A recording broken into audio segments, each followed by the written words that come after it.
Hey there, it's Paul here from the Life Changing Global Reading Challenge, and I want to do something a little bit different this time. So I've got a short presentation I'd like to present for you. This is talking about the 7 habits, the principles on which they are based. So the 7 habits are centered on timeless and universal principles of personal, interpersonal, managerial and organizational effectiveness. When we think about principles, we can think about things like gravity. So this is something which gravity applies all around the world, and it's universal.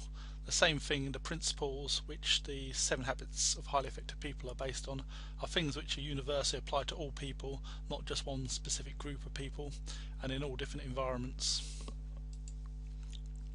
So the first principle is the principle of continuous learning.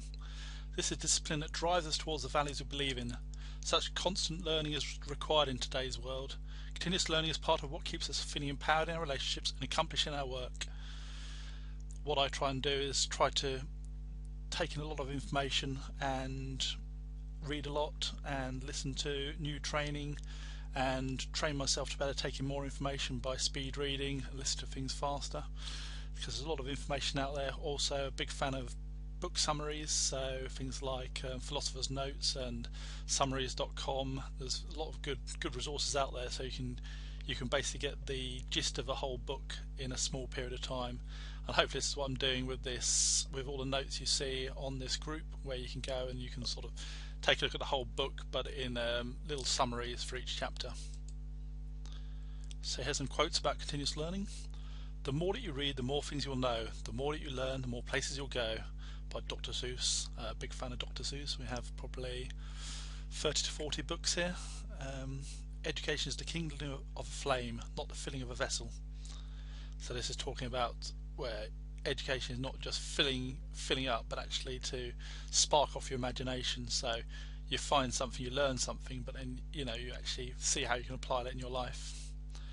I realise that we all need a word to anchor ourselves to the focus of constant and never-ending improvement.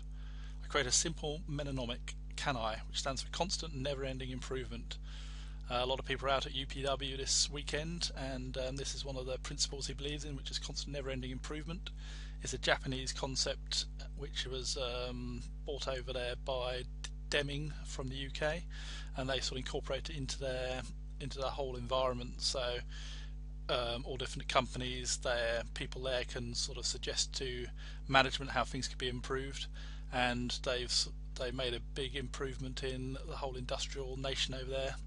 They've got now a reputation for really good quality products, whereas in the old days they used to be quite shoddy and not very well put together. But since it's been taken on throughout the country, it's made a big difference.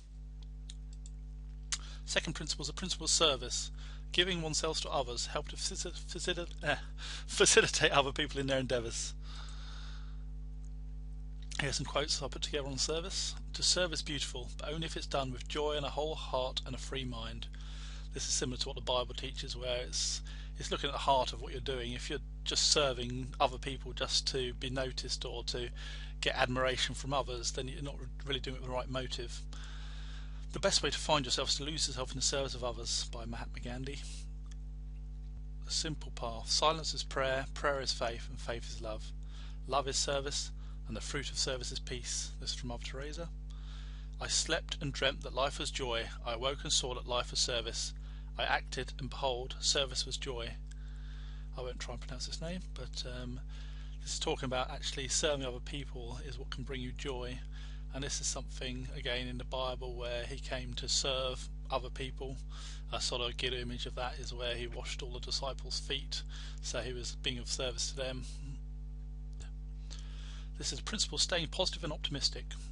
Radiating positive energy and avoiding the 4 emotional cancers: criticising, complaining, comparing, and competing.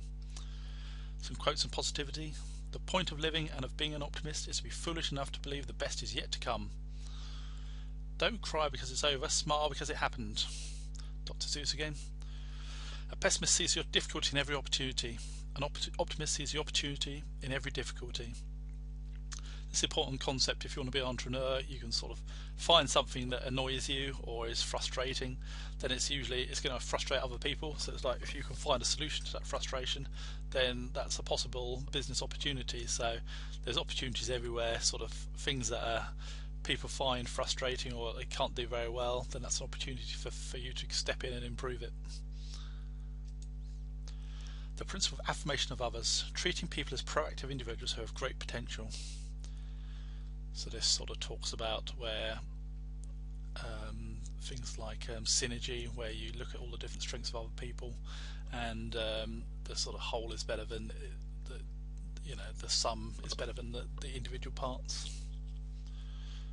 So here's some quotes. Treat other people as if they were what they should be, and you help them become what they're capable of becoming. There's some great quotes from Goethe, some other ones as well to do with seizing the day and taking on the opportunity.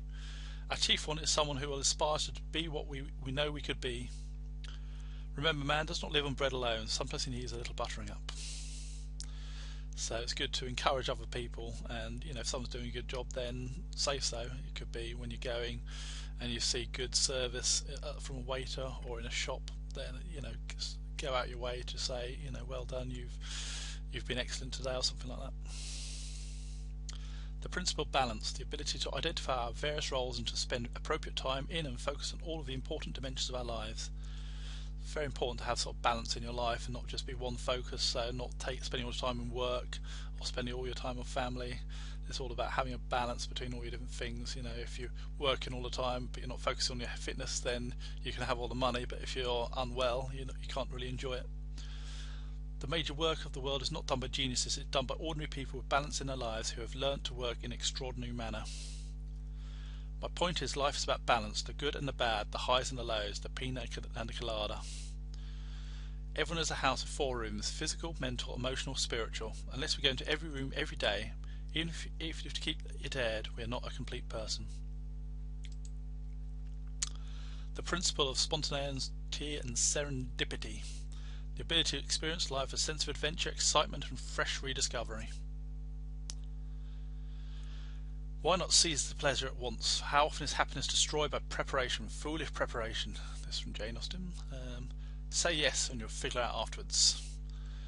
There's obviously a time and a place for this, but it's a case of going out and doing that. Say variety is the spice of life. The more variety you have in your life, the more you go out and be spontaneous, the more of life you can enjoy. Serendipity, look for something, find something else, and realise that what you found is more suited to your needs than what you thought you were looking for. The essence of pleasure is spontaneity. And we're on to the last one, I believe. The principle of consistent self-renewal. So this is where we talk about sharpening the saw in the book. Self-renewal and self-improvement in the 4 dimensions of one's life: physical, spiritual, mental and social, and emotional. Here's some quotes on self-renewal. This is the single most powerful investment we can ever make in life. Investment in ourselves, in the only instrument we have with which to deal with life and to contribute. Renewal requires opening yourself up to new ways of thinking and feeling. Every single cell in the human body replaces itself over a period of 7 years. That means there's not even a single part of you now that was part of you 7 years ago. Amazing. So nature is always self-renewing, so again we should be self-renewing, always trying to, goes back to what we were talking about before, where you're continuously and never-ending improving as well. So you're looking at all the different areas of your life and you're continually improving it. So if you just improve just a small amount, 1% per day, then in 100 days you've improved 100%. So it's just lots of small incremental changes where you're taking advantage of the cumulative effect. The same with money, sort of over a long period of time. If you put in a small amount, but you have a good interest rate over a long period of time, it's worth millions.